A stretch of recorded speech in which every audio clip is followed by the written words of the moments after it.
Hello दोस्तों, आप सब कैसे हो।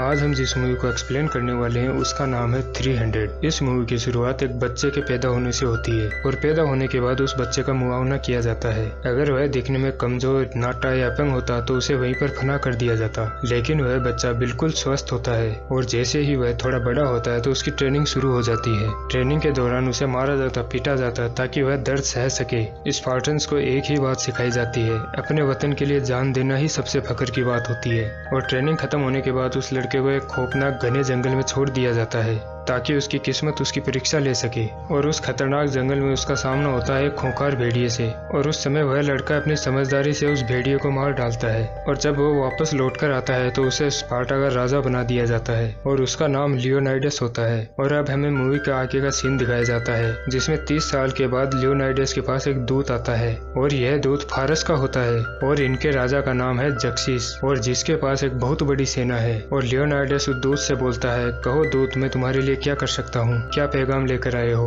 और वह दूत कहता है, जमीन और पानी। और तभी लियोनाइडस उस दूत को बोलता है, तुम फारस से इतनी दूर पानी और जमीन के लिए आए हो। और फिर वह दूत बोलता है, हमारे शहंशाह जक्सिस यह चाहते हैं तुम उनकी अधीनता स्वीकार कर लो। और फिर लियोनाइडस इसके लिए मना कर देता है और वह दूत लियोनाइडस को धमकी देता है और साथ ही साथ उसकी रानी का अपमान भी करता है। और तभी लियोनाइडस गुस्से में आकर उस फारसी दूत को बोलता है, तुम मरे हुए राजाओं का सर मेरे द्वार तक लेके आ गए और मेरी रानी का अपमान किया। और लियोनाइडस कहता है, मैंने सोच समझ कर ही बात की है फारसी, तुमने मेरे शहर में आकर मेरे लोगों को धमकी दी। और यह सब कहकर लियोनाइडस उस दूत और उसके सभी साथियों को मार देता है और उन्हें एक अंधेरे कुएं में ढकेल देता है। अब लियोनाइडस को पता चल जाता है कि अब फारस की लाखों करोड़ों की सेना यूनान पर हमला करने वाली है और वो सबसे पहले स्पार्टा पे हमला करेंगे। और इसीलिए लियोनाइडस उन पे हमला करना चाहता है, उनसे युद्ध करना चाहता है। लेकिन यह फैसला लियोनाइडस अकेले नहीं कर सकता है। स्पार्टा के कुछ रीति रिवाज होते हैं जिनका पालन लियोनाइडस को भी करना होता है और अगर उसे युद्ध करना है तो ओरेकल्स के पास जाना होगा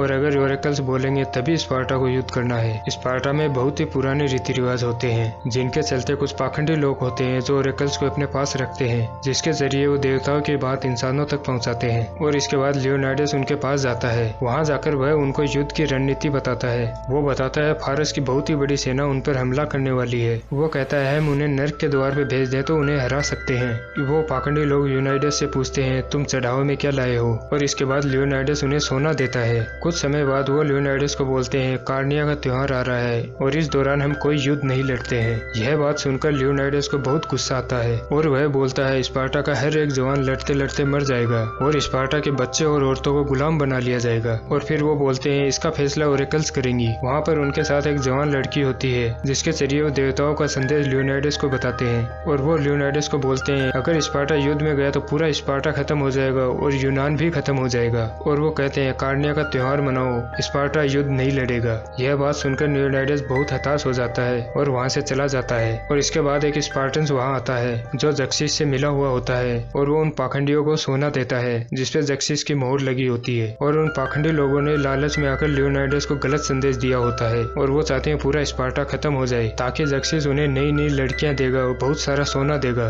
जो ये चाहते हैं। अब लियोनाइडस बहुत परेशान हो जाता है क्योंकि वो जंग पर नहीं जा सकता था। और फिर उसकी पत्नी उससे बोलती है, हमारा राजा इतना निराश क्यों है। और फिर लियोनाइडस बोलता है, मैं उस चीज को खत्म होते नहीं दे सकता जिसे मैं बहुत ज्यादा प्यार करता हूँ। और फिर उसकी पत्नी उससे यह बोलती है, आप यह बात मत सोचिए, आप एक पति हैं, एक राजा है, एक पिता है। आप यह सोचिए आप एक आजाद इंसान हैं और ऐसी स्थिति में एक आजाद इंसान जो कर सकता है आप वही करिए। और अगले दिन लियोनाइडस अपने 300 बेहतरीन सैनिकों को अपने पास बुलाता है और ये स्पार्टा के सबसे बेहतरीन योद्धा होते हैं और इनसे बेहतरीन योद्धा पूरे स्पार्टा में नहीं है। और ये 300 स्पार्टन्स मिलकर यह फैसला करते हैं और वो जक्सिस के लाखों सैनिकों का सामना करेंगे। हालांकि ये जानते हैं वहाँ पर मौत है लेकिन इन्हें मौत का खौफ नहीं होता है। तभी वहाँ पर स्पार्टा के कुछ बड़े बुजुर्ग लोग आ जाते हैं। तभी वो बोलते हैं, पुजारी बोल चुके हैं स्पार्टा कोई युद्ध नहीं लड़ेगा। और लियोनाइडस बोलता है, मैं कोई जंग पर नहीं जा रहा, मैं घूमने जा रहा हूँ और ये 300 सिपाही मेरे अंगरक्षक हैं। और इन्हीं सांसदों में एक लोग होता है जिसका नाम होता है थ्रियन। ये जक्सिस के साथ मिला हुआ होता है,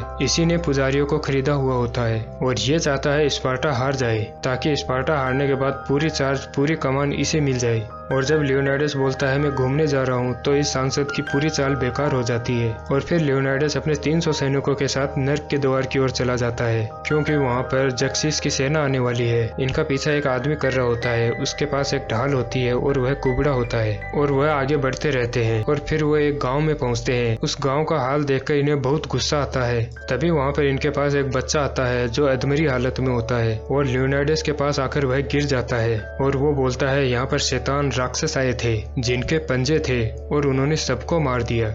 यह सब सुनने के बाद लियोनाइडस की सेना का एक सैनिक बोलता है कि फारसी भूतों के बारे में सुना था, इन्हें मारा नहीं जा सकता। और तभी लियोनाइडस बोलता है उन्हें मारा जा सकता है या नहीं, इनका फैसला हमारी तलवारें करेंगी। और फिर वो वहाँ से आगे बढ़ जाते हैं और ये संकरे रास्ते के होते हुए समुद्र के किनारे पहुंच जाते हैं और समंदर में बहुत सारे फारसी जहाज होते हैं जो सब इन्हीं की तरफ आ रहे होते हैं। और फिर वहाँ पर तूफान आने लगता है, बिजलियां कड़कने लगती है और समुद्र में बड़ी बड़ी लहरें आती हैं जिसकी वजह से वो सारे सैनिक वहीं पर मर जाते हैं। और तभी वहाँ पर सारे के सारे यूनानी लोग खुशियां मनाने लगते हैं। लेकिन वहाँ पर एक आदमी शांत होता है जो लियोनाइडस था। इन्हें लगता है फारसी तबाह हो चुके हैं और तभी वो पहाड़ की दूसरी तरफ देखते हैं जहाँ पर हजारों जहाज पहुंच चुके हैं और फारसियों की तादाद लाखों में है जिन्हें हरा पाना मुश्किल ही नहीं नामुमकिन है। लेकिन इनकी रणनीति के अनुसार जहाँ पर ये हैं उन्हें नर्क का द्वार कहा जाता है।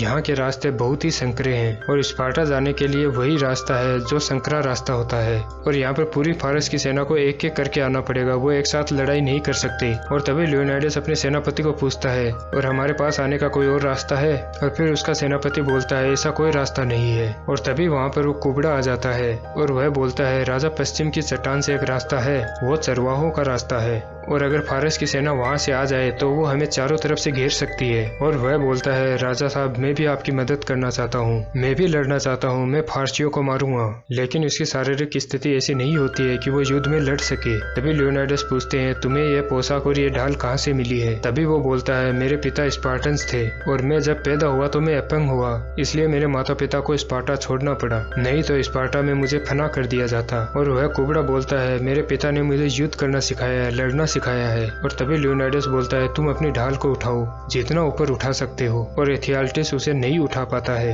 क्योंकि ढाल बहुत भारी होती है। और फिर लियोनाइडस बोलता है मैं तुम्हारे जज्बे की कदर करता हूँ लेकिन तुम युद्ध में लड़ाई नहीं लड़ सकते क्योंकि तुम अपनी ढाल को उठा नहीं पाते हो, तुम अपने साथियों को बचा नहीं सकते, उनकी रक्षा नहीं कर सकते। और लियोनाइडस बोलता है एक कमजोर कड़ी हम सबको खत्म कर सकती है। और लियोनाइडस बोलता है तुम मदद करना चाहते हो तो जो जंग में जख्मी होते हैं उनकी मदद करो, ये एक बड़ी मदद होगी। और फिर लियोनाइडस कहता है मुझे माफ करना मेरे दोस्त। और फिर लियोनाइडस वहाँ से चला जाता है। इससे एफियाल्टिस को गुस्सा आ जाता है क्योंकि वह युद्ध करके अपने माता पिता का नाम रोशन करना चाहता था। और फिर वो ढाल और भाले को गिराकर वहाँ से चला जाता है। और फिर दूसरी तरफ हमें दिखाया जाता है फारसी आगे बढ़ रहे होते हैं और फिर ये 300 सैनिक जक्सिस के हजारों सैनिकों को मार डालते हैं और इन 300 सैनिकों की बहुत बड़ी जीत हासिल होती है। और इसके बाद जक्सिस खुद लियोनाइडस से मिलने आता है और लियोनाइडस उससे बोलता है लगता है तुम ही जक्सिस हो। और जक्सिस बोलता है तुम्हारा कबीला बेमिसाल है, तुम एक देवता के सामने खड़े होकर भी बेखौफ हो, लेकिन मेरे खिलाफ खड़े होना अक्लमंदी नहीं है।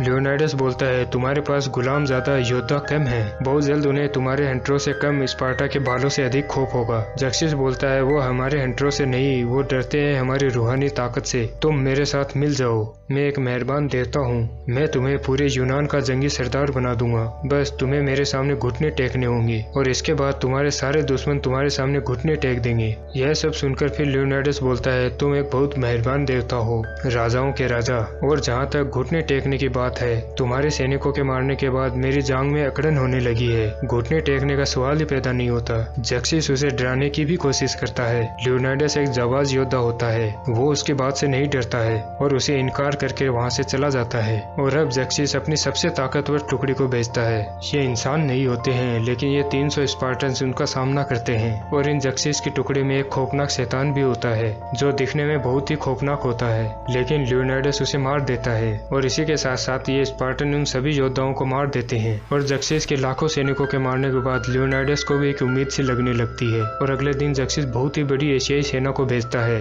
जिसमें दुनिया के अलग अलग जादूगर होते हैं, बड़े बड़े राक्षस होते हैं, लेकिन उस नर्क के दरबार में उन सैनिकों का कोई महत्व नहीं होता है। और अब स्पार्टन्स के साथ कुछ आर्केडियंस भी आके मिल जाते हैं जो मिलकर उनका सामना करते हैं और वहाँ पर बड़े बड़े राक्षसों को मार डालते हैं और इस हार के बाद खुद को देवता मानने वाला जक्सिस भी खौफ में आ जाता है और वह अपने ही सिपी सालारों को मौत के घाट उतार देता है। और आज इस युद्ध में सेनापति का बेटा भी शहीद हो जाता है और इसीलिए वो आज जीत का जश्न नहीं मनाते हैं। और इसके बाद एथियाल्टिस जो कुबड़ा होता है वह जक्सिस के पास चला जाता है और जक्सिस उससे बोलता है तुम्हारा ईश्वर बेरहम है जिसने तुम्हें ऐसा बनाया है और इससे बेरहम है वो स्पार्टन्स जिन्होंने तुझे धुतकारा, लेकिन मैं दयालु हूँ, तुम्हें जो चाहिए वो सब दूंगा जो तुमने सोचा भी नहीं होगा।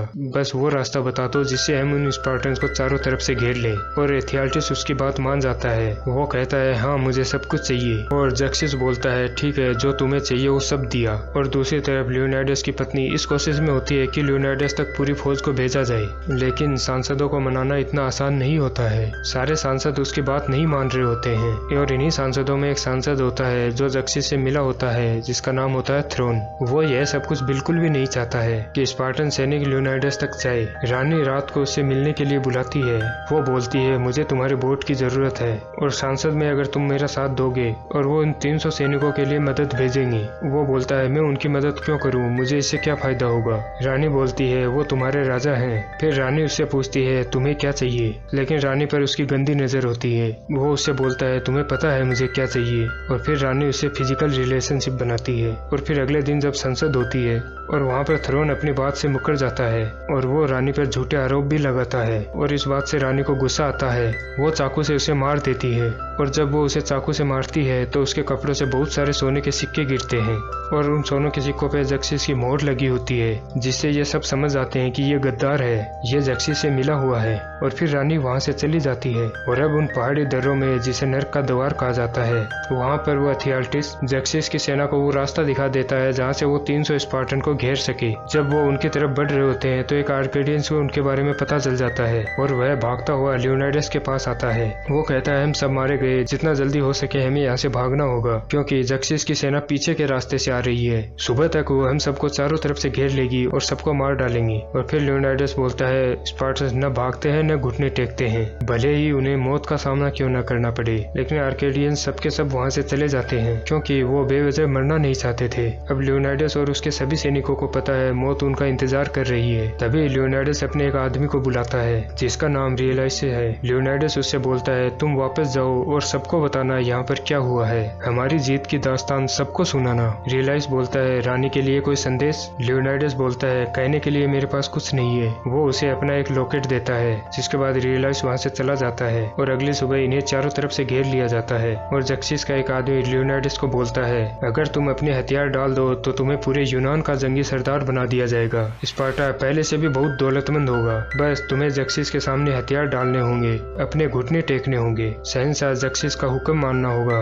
यहाँ पर वह कुबड़ा भी होता है जिसने उन्हें पीछे का रास्ता बताया होता है। वह लियोनाइडस से विनती करता है इनकी बात मान लो और अपने साथियों की जान बचा लो। और लियोनाइडस को वो सर्द रात याद आती है जिसमें उसने उस भेड़ियों का मुकाबला किया था और उसे मौत के घाट उतार दिया था। अब लियोनाइडस अपना कवच उतार देता है, अपनी ढाल फेंक देता है और लियोनाइडस एथियाल्टिस को बोलता है मेरे भाई तुम्हारी उम्र बहुत लंबी हो। और इसके बाद वह अपना भाला भी फेंक देता है और घुटनों के बल बैठ जाता है। उसे अपनी पत्नी याद आती है जिसे वो बहुत प्यार करता है। तभी लियोनाइडस अपने एक आदमी को आवाज लगाता है स्टेलियर्स, और स्टेलियर्स भागता हुआ आता है और लियोनाइडस के ऊपर पैर रखकर उछलता है और जक्सिस के दूत को अपने भाले से मौत के घाट उतार देता है। और जक्सिस बोलता है खत्म कर दो इन सबको। इसके बाद लियोनाइडस उठता है और अपना भाला उठाता है और पूरी ताकत से जक्सिस की ओर फेंकता है और वो भाला जक्सिस का गाल छूकर निकल जाता है जिससे उसके गाल से खून निकलना चालू हो जाता है। तभी हजारों तीर उनकी तरफ आते हैं, जिसके बाद जाबाज स्पार्टन यूनान के लिए स्पार्टा के लिए शहीद हो जाते हैं। वहीं दूसरी तरफ डायलस रानी के पास पहुंचता है और रानी को वो लॉकेट देता है। वो समझ जाती है लियोनाइडस अब इस दुनिया में नहीं रहा और रानी उस लॉकेट को अपने बेटे को पहना देती है। और फिर डायलस सांसदों के पास जाता है। राजा को जीत के लिए कोई श्रद्धांजलि, कोई स्मारक, कोई नगमा नहीं चाहिए था, बस उनकी यही ख्वाहिश थी कि उन्हें याद रखा जाए। और फिर हमें डायलस को दिखाया जाता है जिसके सामने 10,000 स्पार्टन्स होते हैं और डायलस यह कहानी उन सब स्पार्टन्स को सुना रहा होता है और इनके सामने जक्सिस की एक विशाल सेना होती है। डायलस बोलता है इन सभी के दिल में डर है क्योंकि ये सब 300 स्पार्टन और लियोनाइडस की तलवार को भूले नहीं है। और फिर सभी स्पार्टन सैनिक अपनी तलवारों के साथ जक्सिस की सेना की ओर बढ़ते हैं और यहीं पर यह मूवी खत्म हो जाती है।